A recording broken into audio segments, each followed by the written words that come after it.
There is a kind of strength that does not break, does not bend, does not negotiate. And the samurai of feudal Japan discovered exactly how to forge it within themselves. Have you ever heard the stories about the ancient samurai? Stories about how disciplined, strong, courageous they were, and most importantly, how they had an unbreakable spirit or an unshakable will. The Japanese have a term for this: Hagane no Ishi, the will of steel. But there's a catch that most people don't understand. Hagane no Ishi isn't something you're born with. It's a forging process, literally like steel being hammered, heated, cooled, and hammered again until it becomes indestructible. The samurai spent centuries perfecting this process. They called it Bushido, the way of the warrior. And it wasn't just about fighting, it was about forging a spirit that could not be broken by anything. Not by fear, not by pain, not by death itself. The will is completely linked to the spirit. People who have a weak spirit have a weak will, break easily, give up at the first adversity. But people who have a strong spirit fight until the end, until the last drop of blood, sweat, and tears. And today you'll find out exactly how these samurai achieved this level of will. Before we begin this journey, I invite you to subscribe to the channel, like the video, and comment, "I will build a will of steel." This shows that you are committed to this transformation and helps me continue bringing you more content like this. I would like to take this opportunity to also thank each of you who are watching the channel's content, subscribing, and leaving a comment, whether it's an encouraging comment, a comment about your transformation journey, your desires for improvement, or even when you comment on an area in which you need help. I always try to read and respond to as many comments as possible, and I genuinely want to help you improve in any aspect of your life. Thank you so much to each and every one of you. Now, back to the video. Chapter 1. The Collapse. The story I'm going to tell you is about a guy named Marcus. Marcus is a 34-year-old entrepreneur who built a tech startup from scratch. Over the past 5 years, he'd sacrificed everything: relationships, health, sleep, everything for the business. And it worked for a while. The company grew. Investors arrived. The team expanded. Marcus was living the American dream, until it all fell apart. A larger competitor launched a product that rendered his own obsolete. 2 key investors backed out. The team began to abandon ship. And Marcus, for the first time in his life, didn't know what to do. He'd always been the problem solver, the optimist, the leader. But now, sitting in his empty office at 2 a.m., he realized something frightening. He had no idea who he was without success. His entire identity was built on winning. And now that he was losing, he was falling apart. Anxiety came first, then insomnia, then panic attacks. Within 2 weeks, Marcus could no longer make basic decisions. His brain simply shut down. The pressure had broken something inside him he hadn't even known could break. That's when a mentor of his, a half-Japanese, half-American investor named James Watanabe, noticed the collapse. James had spent years in Japan studying and training in a traditional dojo, and he said something Marcus never forgot. "You don't have a business problem. You have a problem of spirit. You built a house on sand, and now that the tide has risen, you are discovering that there is no foundation." Marcus didn't understand at first, but James continued. The samurai had a principle. Their spirit must be stronger than any external circumstance. They called it Hagane no Ishi, will of steel, and they had a specific system to forge this, not through success or daily achievements, but through something much deeper. Chapter 2. The Principle of Fire. James took Marcus to a traditional kenjutsu, samurai swordsmanship, dojo operating in a nondescript basement in the city center. The dojo's master was a 70-year-old man named Tanaka Sensei, a direct descendant of a samurai line. The first thing Tanaka said to Marcus wasn't about technique, it was about steel. Tanaka said, "Do you know how steel is made?" He held an ancient katana in his hands. "Ordinary iron is weak, it breaks easily.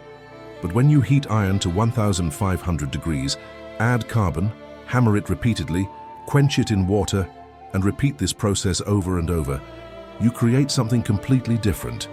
You create steel that can cut countless things and not break." He pointed at Marcus. "Your spirit is now iron, soft, fragile, The first real pressure deformed it. Bushido is the process of turning iron into steel, but you can't jump over fire. Marcus was hoping for some kind of meditation technique or mental exercise, something he could add to his routine. Tanaka laughed. You're still thinking about adding things. Bushido isn't about adding more things. It's about removing everything that's weak until only what's indestructible remains. Over the next few weeks, Marcus discovered that Bushido wasn't a motivational philosophy. It was a brutal system of deconstructing and reconstructing one's own identity. The first principle Tanaka taught was called Shin, the principle of right spirit. And it began with something Marcus had never done, facing the very thing he feared most. Chapter 3. Facing the Void. What do you fear most? Tanaka asked in the first session. Marcus started talking about losing the business, losing money, letting people down. Tanaka shook his head. No, that's what you think you fear. What do you really fear? Marcus fell silent. The question cut deeper than he expected. Tanaka waited. 1 minute, 2 minutes, 5 minutes of uncomfortable silence. Finally, Marcus spoke, and his voice broke. I'm afraid of being nobody, of being ordinary, of being forgettable. Tanaka nodded slowly. Now we're getting closer to the truth. You've built your entire life running away from this feeling. All the success, all the work, all the ambition, it was all to prove that you're not this thing you fear you are. And what happened when the success went away? The fear came back, because you never faced it. You just covered it with achievements. The samurai had a specific practice for this. They called it memento mori before the Stoics popularized it in the West. Every samurai meditated daily on their own death, to directly confront the greatest human fear, complete annihilation. When you face death every day, minor problems lose their power over you. Losing money, you're going to die anyway. Losing status, you're going to die anyway. Failing publicly, you're going to die anyway. When we live with the awareness that one day we will leave, we make much more of our time, and we seek to build something truly concrete, something that goes beyond the material, but something that spans generations. When I talk about doing something extraordinary, I'm not telling you to be the next Nikola Tesla, nor am I telling you to try to change the course of humanity. This extraordinary feat I'm talking about could be changing the reality of your family, being someone unforgettable for your children, your siblings, your community. You may not change the world, but you can help the people you love. Tanaka gave Marcus an exercise that seemed insane at first. Every morning before doing anything, sit in silence for 20 minutes and visualize his own end. In detail. Imagine his body stopping working. Imagine the world continuing without him. Imagine that nothing he built matters in the end. Marcus found this depressing, but Tanaka explained, you find it depressing because you're avoiding it. A samurai doesn't avoid it. He faces it, and when you face death enough times, it stops controlling you. Chapter 4. The Practice of Fire. The first week was a psychological hell. Every morning Marcus sat down and forced himself to visualize the end. And every morning, his mind fought against it with every excuse possible. This isn't healthy. You're wasting time. You should be working on the business. But he kept going. And something strange started happening in the second week. The fear began to lose its intensity, not because he was distracted from it, but because he was actually looking at it. And when you look at any fear directly for long enough, it loses the mystical power it once had over you. The anxiety about the business? It was still there, but now it seemed less. Because compared to death, complete annihilation, losing a business was manageable. The samurai understood something profound about fear. You can't control whether you feel fear, but you can control whether fear controls you. A Stanford University neuroscientist who has been studying fear responses for 18 years has discovered something fascinating. When you repeatedly expose your brain to a fearful stimulus in a controlled environment, the amygdala, the part of the brain responsible for the fear response, literally decreases its reactivity. The brain learns that the stimulus is not a real threat to survival. This is the mechanism behind exposure therapy. But Tanaka didn't stop at the fear of death. He took Marcus deeper. You faced physical annihilation, now face social annihilation. He explained the second principle of Bushido, Jin, benevolence through strength. But before you can achieve benevolence, you need to eliminate the need for external validation. Samurai were trained from a young age to be completely indifferent to public opinion, not out of arrogance, but because a warrior who needs approval is a controllable warrior, and a controllable warrior is a weak warrior. Tanaka gave Marcus an absurd-sounding exercise. Do something publicly embarrassing every week, not something hurtful or disrespectful, but something that would deliberately invite judgment. Week 1, wearing completely mismatched clothing in public. Week 2, singing loudly on a crowded subway. Week 3, dancing alone in a busy square. Marcus resisted. This is ridiculous. How does this help me with the business? Tanaka was blunt. You still think your problem is the business. It's not. Your problem is that you can't exist without approval. You need people to think you're successful, smart, capable, and that makes you weak, because when approval goes away, and it always does at some point, you crumble. A samurai can lose everything and remain intact because he does not derive his identity from anything external. He is the steel, not the sword, not the armor, not the victory, the steel. Chapter 5. The Death of the Ego. Marcus performed the first exercise with extreme embarrassment. He left the house wearing a bright floral shirt, mismatched striped pants, and a ridiculous hat. Every glance he received on the street was like a stab to the ego. His brain screamed, "Everyone is judging you. You look like an idiot. This is unnecessary." But he kept walking, and after 30 minutes, he realized that nothing happened. No one attacked him. No one insulted him. Most people didn't even care, and the ones who did, their opinions didn't change anything in his life. The second week, he sang on a crowded subway. The embarrassment was even more intense, but he noticed something. The discomfort came entirely from him, not from other people. Most of them smiled, some even recorded him. And in the end, he emerged from the train completely unharmed. The third week, he danced alone in a square, and for the first time, he felt something different. Not relief, not comfort, but freedom. Freedom to not need anyone's approval. Freedom to exist exactly as you were without negotiation. Freedom to be judged and remain whole. The samurai called this mujo, impermanence. Everything is temporary. Approval is temporary. Disapproval is temporary. Success is temporary. Failure is temporary. The only permanent thing is the spirit you forge. Chapter 6. The steel test Marcus was beginning to understand. But Tanaka wasn't finished. The third principle of Bushido was the most brutal. Gi, righteousness through right action, even when it costs everything. Do you know the difference between iron and steel? Tanaka asked, gripping the katana again. Iron bends under pressure. Steel holds its shape. An iron spirit does the right thing when it's convenient. A steel spirit does the right thing especially when it's not. He looked directly at Marcus.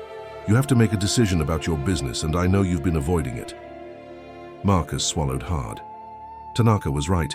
There was a decision he'd known he needed to make for weeks.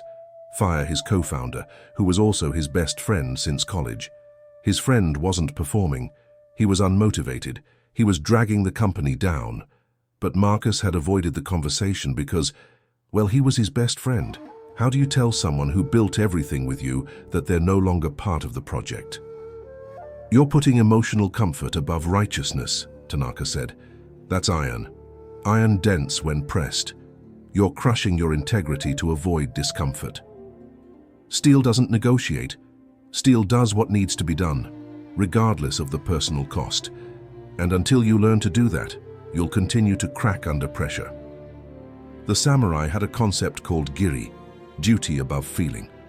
It doesn't mean being cold or cruel. It means that when you know what the right action is, you do it, even if the process is uncomfortable. A samurai who saw his lord committing injustice had a duty to confront him, even knowing it might cost him his life. Not because it was easy, but because it was right. Marcus spent 3 days agonizing over the decision. Every time he picked up the phone to schedule the meeting, his mind made 1,000 excuses. Maybe he'll get better. Maybe I'm being unfair. Maybe I can wait another month. But on the 4th day, he remembered steel. Steel doesn't negotiate. Steel holds its shape under pressure. He set up the meeting. Chapter 7. The Impossible Conversation. The conversation was one of the hardest things Marcus had ever done in his life. His friend didn't react well. There was anger. There were accusations. There was the destruction of a 12-year friendship in 45 minutes. Marcus left that room feeling beaten, emotionally destroyed, wondering if he had done the right thing, wondering if it was worth it. But when he arrived at the dojo that night, Tanaka looked at him and simply nodded. "Do you feel the pain? Try. Good. That means you have heart. But you did what needed to be done anyway. That means you have a spirit of steel. Iron avoids pain. Steel accepts pain as the cost of maintaining integrity. You were forged today, and now you know you can do impossible things." The samurai understood that courage isn't the absence of fear. Courage is action despite fear, and integrity isn't doing the right thing when it's easy. It's doing the right thing especially when it destroys you inside. This is Hagan no Ishi. Will of steel doesn't mean not feeling. It means feeling everything and acting correctly anyway. Chapter 8. Daily Practice. But Tanaka knew that heroic moments don't build an unshakable spirit. Daily discipline does. The 4th principle of Bushido, Rei, respect through ritual. And here was the secret Marcus hadn't expected. Samurai didn't rely on motivation. They relied on form. "Do you know why ceremonies exist?" Tanaka asked, as he prepared tea with precise, deliberate movements. "Because form creates substance. When you repeat a form correctly every day, eventually you become the form." He explained that samurai woke up at the same time every day. They performed the same practices in the same order, because they understood that discipline couldn't depend on how you felt. Marcus had tried routines before, but he always broke them when he didn't feel like it. Tanaka laughed when he heard this. Feeling like it is irrelevant. Do you think samurai always felt like training in the mornings in the freezing winter? They did it because it was the way. And the way doesn't negotiate with feelings. Tanaka created a specific form for Marcus, not just meditation, but a complete sequence. 4:30 a.m. Wake up, no negotiations. Visualization for 15 minutes. 100 perfectly formed wooden sword cuts. Cold shower for a full 3 minutes. Breakfast prepared with undivided attention. After all this, the work began. "You're going to do this for 100 days straight," Tanaka said. "No exceptions, no negotiation. Sick, traveling, tired, it doesn't matter. The form continues." Marcus started arguing about flexibility and balance. Tanaka cut him off immediately. "Do you want steel or iron? Iron is flexible, it bends, it deforms. Steel is rigid, it holds its shape. You've spent 34 years being flexible. How's it working for you?" Now I'll open a parenthesis to explain this point better. There are several videos on the channel talking about the importance of being flexible, including the video I recently posted about how to achieve shinobi discipline, which talks a bit about flexibility when you're facing adversity.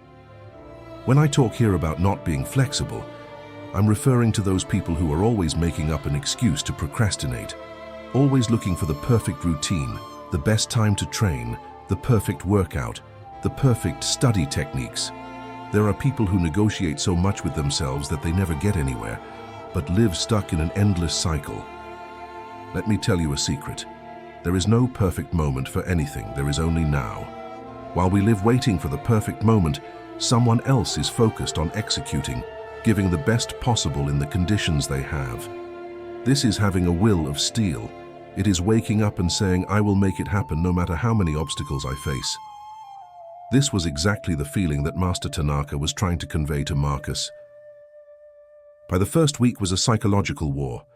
Every day at 4:30 a.m. the alarm clock would go off, and Marcus's mind would immediately start negotiating. "You only slept 5 hours. You need rest. One day won't make a difference." But Marcus remembered the steel. Steel doesn't negotiate. feet on the ground, movement. The cold shower was torture for the first few days. His body would literally freeze before he even got in. But he understood something profound. The discomfort of the cold shower lasted exactly 3 minutes. But if he avoided it, the discomfort of having broken his form would last all day.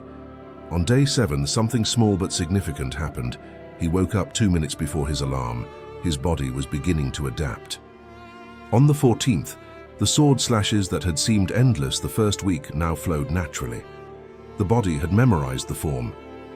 On the 21st, he realized he was no longer mentally trading every morning.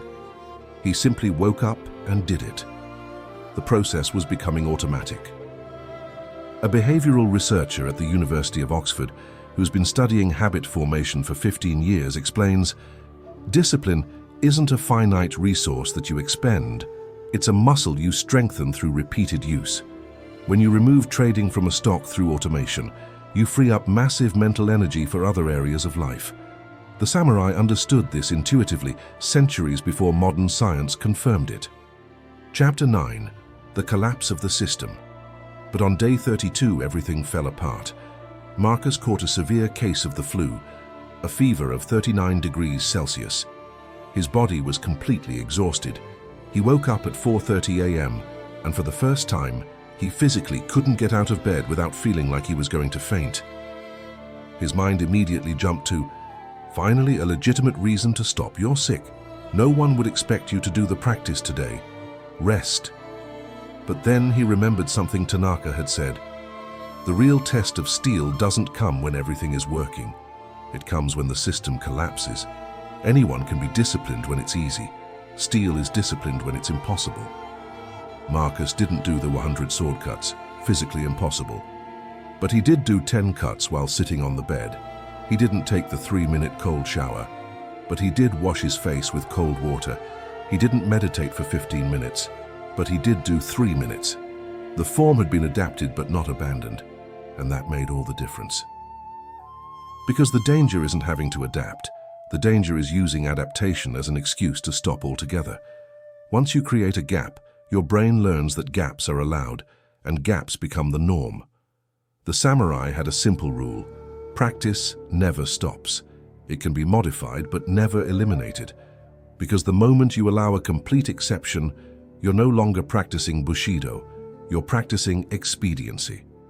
In the channel's latest video, we also addressed this very issue by telling the story of the young shinobi. And understanding this principle can change your game forever. I know people who live an all-or-nothing life, people who'd rather not do something than do it in a theoretically imperfect way.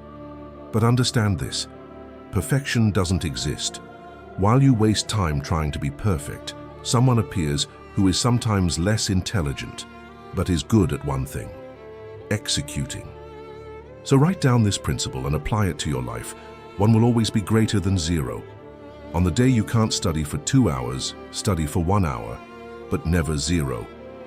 On the day you can't practice for 1 hour, practice for 30 minutes, but never 0.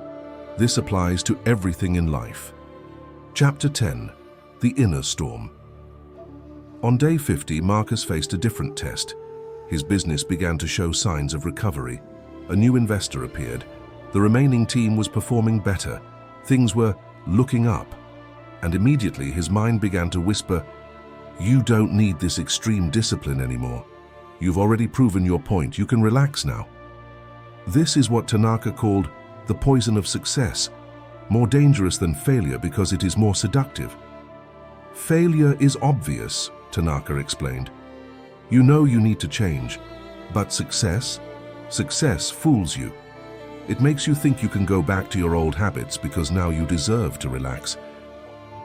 Samurai understood that victory is the moment of greatest danger, because that's when you stop sharpening the blade, and a blade that isn't sharpened eventually becomes dull. Marcus almost fell into this trap. For 3 days straight, he considered taking a break from his routine, sleeping until 6 a.m., skipping the sword cuts, going back to the comfortable hot baths.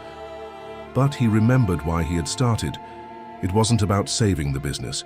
It was about forging a spirit that wouldn't break regardless of external circumstances. The business improving was irrelevant to the practice. The practice existed independently of results. This is Hagana no Ishi. Will of Steel doesn't depend on winning or losing. It exists as an unchanging constant. Chapter 11. The Moment of Truth. Day 73, Marcus faced the ultimate test. The investor who had shown interest disappeared. Another team member resigned. And to top it all off, he received a call. His father had been hospitalized with a serious heart condition. Marcus needed to travel immediately to another state. He would be hospitalized. No routine, no structure. Completely outside the controlled environment he had built over the past 2 months. His mind immediately offered the obvious solution. Obviously, you can't keep up the practice right now. This is a real emergency. Family comes first. You can pick it up when you get back. But something had changed in Marcus. He was no longer negotiating. In the hospital hallway while his father was in surgery, he made invisible cuts with his hands, memorizing every movement. In the hospital room bathroom, cold tap water was splashed on his face for 3 minutes. It wasn't perfect, but it was continuous. And for the first time in his life, Marcus fully understood what Tanaka had been trying to teach. Practice doesn't serve circumstances. Circumstances serve practice. A samurai doesn't train for the day of battle. He trains because he is a samurai. The battle is irrelevant, identity is permanent. Chapter 12. The silent transformation day 100 arrived without fanfare. No dramatic celebrations. Marcus simply woke up at 4:30 a.m., did his practice, and continued with his day. But something had changed. He was no longer the person who had entered the dojo 100 days ago. The business? He still faced challenges, but Marcus was no longer crumbling under pressure. When problems arose, he simply faced them. No drama, no emotional breakdown, just action. Tanaka called Marcus for one last talk at the dojo. You have completed your first 100-day cycle. Do you now understand what Hagana no Ishi is? Marcus thought before answering. It's not about not feeling, it's about acting correctly regardless of how you feel. Tanaka nodded. Partially correct, but there's something deeper. He picked up the katana again. Do you know how long it takes to forge a real katana? The blacksmith heats the steel, hammers it, bends it, heats it again, hammers it again, over and over again. Why? Because every time you heat and hammer the steel, you are removing impurities. In the beginning, the steel is full of weaknesses, air bubbles, carbon impurities, inconsistencies in the structure. But each cycle of heating and hammering removes more weaknesses, until in the end nothing weak remains, just pure steel, indestructible. He looked at Marcus. These 100 days didn't make you strong. They removed what was weak. Your fear of death? Removed through daily confrontation. Your need for approval? Removed through deliberate exposure. Your tendency to avoid discomfort? Removed through daily non-negotiable practice. You have not built a new spirit. You have revealed the spirit that has always been there beneath all the weaknesses. Chapter 13. The True Meaning. Hagana no Ishi isn't about becoming something you're not, Tanaka continued. It's about removing everything that isn't you until only the essential remains, and the essential is indestructible. Samurai were not superhumans. They were humans who had removed everything superfluous, unnecessary fear, fragile ego, and dependence on external circumstances. What remains is what was always there, a spirit that cannot be broken because there is nothing breakable in it anymore. Marcus felt the weight of those words.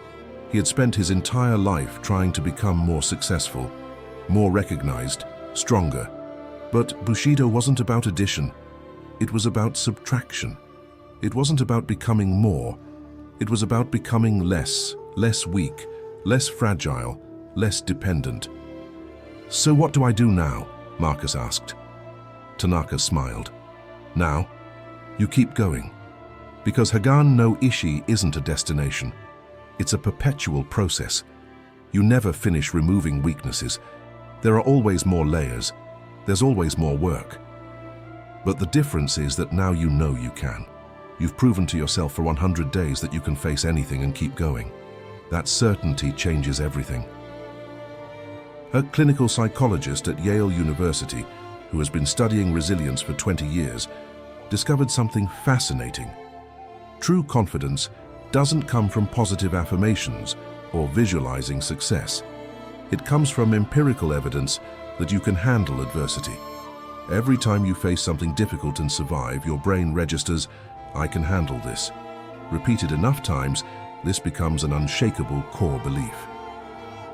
Now you must be thinking that this is one of those stories where everything works out in the end, am I right? But that's not what happened. 6 months later, Marcus's business failed completely. The investment didn't come through, the team disbanded, he had to close the doors. And for the first time in his life, he was okay. Not happy, not relieved, but intact. He had lost the business, but he hadn't lost himself. Because the business was never what defined him. He was the steel, not the sword, not the armor, not the victory, the steel. And steel does not break. 3 weeks later, he started a new project, without the drama, without the anxiety, just clear, deliberate action. The practice he had learned continued. Visualization, training, cold showers, tea. Not because it would save the new business, but because he was who he was now. People around began asking questions. How are you so calm after losing everything? How did you not collapse? The answer was simple. I was forged. There is a secret about Hagan no Ishi. The process never ends. You never reach a point where you can say, "That's it, I'm indestructible now," because life will always find new ways to test you. The difference is that now you know you can be tested and not break.